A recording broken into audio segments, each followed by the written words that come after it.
MBBS مختلف حروف جو پڑھنے میں طویل ہوتے ہیں ہم ان کا مخفف یعنی مختصر کر لیتے ہیں، تو ان کو علیحدہ علیحدہ بتانے کے لیے ان کے درمیان میں یہ علامت لگائی جاتی ہے۔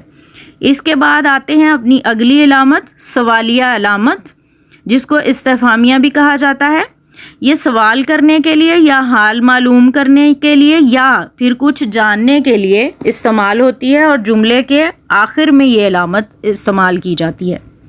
عزیز طلبہ، یہاں میں سوالیہ جملوں کی نشاندہی کے لیے کچھ مزید معلومات بھی دینا چاہتی ہوں، کیونکہ اکثر سوالیہ جملے کی نشاندہی کے لیے ہم سمجھتے ہیں کہ اگر کب، کیسے، کیا، کیوں، کب، کہاں، کس لیے وغیرہ کے الفاظ ہی استعمال ہوں تو ہم سمجھتے ہیں کہ یہ سوالیہ جملوں کی پہچان ہے، جس میں کچھ پوچھنا یا معلوم کرنا مقصود ہوتا ہے، تو یہ الفاظ ہم استعمال کرتے ہیں۔ اور عموماً بچے لکھتے وقت ایسے الفاظ میں یہ جملے جو ہیں جن میں یہ لفظ استعمال ہوتے ہیں سمجھ لیتے ہیں کہ یہ سوالیہ جملہ ہے، یعنی ان کی پہچان کے لیے اگر یہ لفظ ہوں تو وہ پہچان لیتے ہیں کہ یہ چونکہ سوالیہ جملہ ہے تو ہم نے سوالیہ علامت لگانی ہے، تو پھر آخر میں وہ سوالیہ علامت لگا دیتے ہیں۔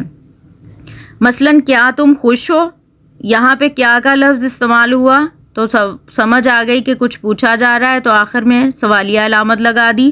اسی طرح تم لاہور سے کب آئے، یعنی کب نے یہ بتایا کہ اس میں سوال کیا جا رہا ہے، تو ہم نے آخر میں علامت سوالیہ یا استفہامیہ جو ہے وہ استعمال کر لی۔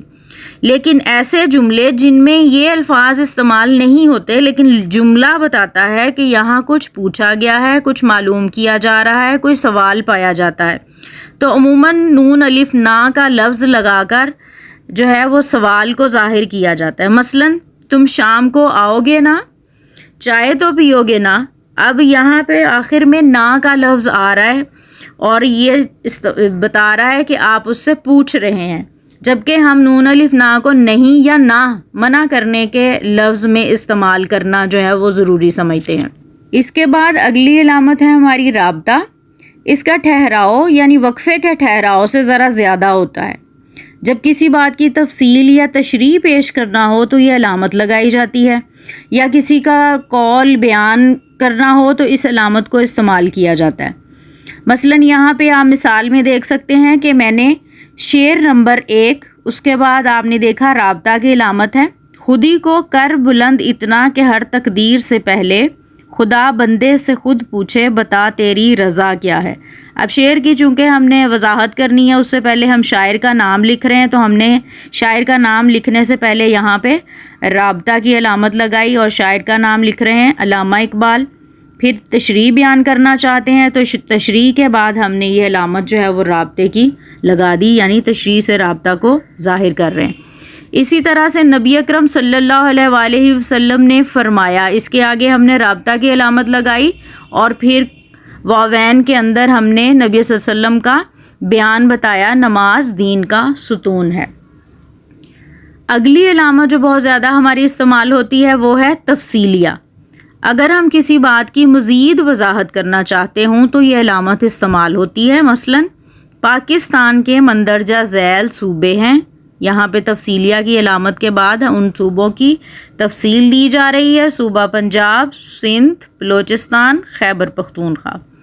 اسی طرح سے اگر ہم لکھتے ہیں ورزش کے بہت سے فوائد ہیں، تو آگے چونکہ فوائد تفصیلاً بیان کیے جائیں گے، اس لیے وہ علامت جو ہے وہ لگائی گئی ہے کہ اس کی فوائد کی تفصیلات جو ہیں وہ آگے بیان کی جا رہی ہیں، جس میں ہے نمبر 1 انسان صحت مند رہتا ہے، جسم چاقو چوبند رہتا ہے۔ عزیز طلبہ، اگلی علامت ہے واوین۔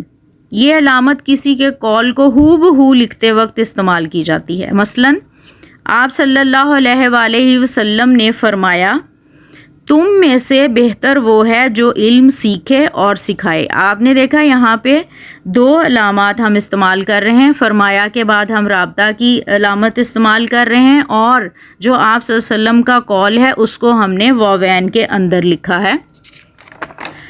واوین کی دوسری مثال آپ کے سامنے پیش کرتی ہوں، وقت کی قدر کرو۔ واوین میں ہے گیا وقت پھر ہاتھ آتا نہیں، یعنی کوئی کہاوت بیان کی جا رہی ہے جس کو پھر واوین میں لکھا جاتا ہے۔ عام طور پہ شروع کرتے وقت کسی کا بیان جو ہے وہ یہ واوین کی علامت استعمال ہوتی ہے. پھر جب آپ کا وہ بیان ختم ہو جاتا ہے تو بھی یہ علامت استعمال کی جاتی ہے. تو اکثر بچے یہ غلط علامت لگا دیتے ہیں. یہاں پہ 2 پیش جو ہیں وہ لگائی جاتی ہیں شروع کرتے وقت اور 2 الٹی پیش ختم کرتے وقت لگائی جاتی ہیں. اس کے بعد اب ہم بات کریں گے ندائیہ یا فجائیہ علامت، جس کو علامت ندا بھی کہا جاتا ہے. کسی کو آواز دینا یا پکارنا مقصود ہو یا کسی جذبے کا اظہار کرنا ہو تو ہم یہ علامت استعمال کرتے ہیں. مثلاً پیارے ابا جان، السلام علیکم، جناب عالی، صدر ذی وقار. یا اسی طرح سے فجائیہ جو جملے ہوتے ہیں اس میں افسوس، وہ مجھ سے ملے بغیر چلا گیا. آہا کتنا اچھا منظر ہے، یا آہا ہم جیت گئے. اسی طرح سے نمبر 9 پہ آپ دیکھیں گے علامت شعر. اردو پڑھتے وقت آپ نے دیکھا جب بھی نظم کی تشریح بیان کرتے ہیں، غزل کی تشریح بیان کرتے ہیں تو شعر جب اکیلا لکھا جاتا ہے تو اس کے ساتھ یہ علامت استعمال ہوتی ہے. مثال آپ کے سامنے ہے: ہزاروں سال نرگس اپنی بے نوری پہ روتی ہے، بڑی مشکل سے ہوتا ہے چمن میں دیدہ ور پیدا. اسی طرح جب ایک مصرع الگ لکھا جاتا ہے تو اس کے لیے بھی ایک علامت استعمال ہوتی ہے، یعنی وہ یہ نشاندہی کرتی ہے کہ یہ صرف ایک مصرع ہے. جیسے کہ درد دل کے واسطے پیدا کیا انسان کو.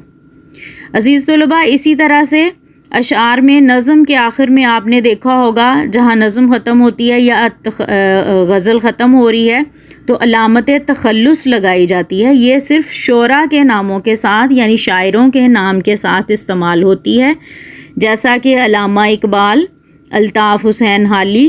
اسی طرح سے یہ باقی شعراء کے ناموں کے ساتھ جو نام انہوں نے اپنے ساتھ ایک اضافی نام لگایا ہوتا ہے، لکھا ہوتا ہے، اس پہ لگائی جاتی ہے، یا وہ اپنے جس بھی نام کے ساتھ جس کو وہ بطور تخلص استعمال کرتے ہیں یہ یہاں پہ لگائی جاتی ہیں.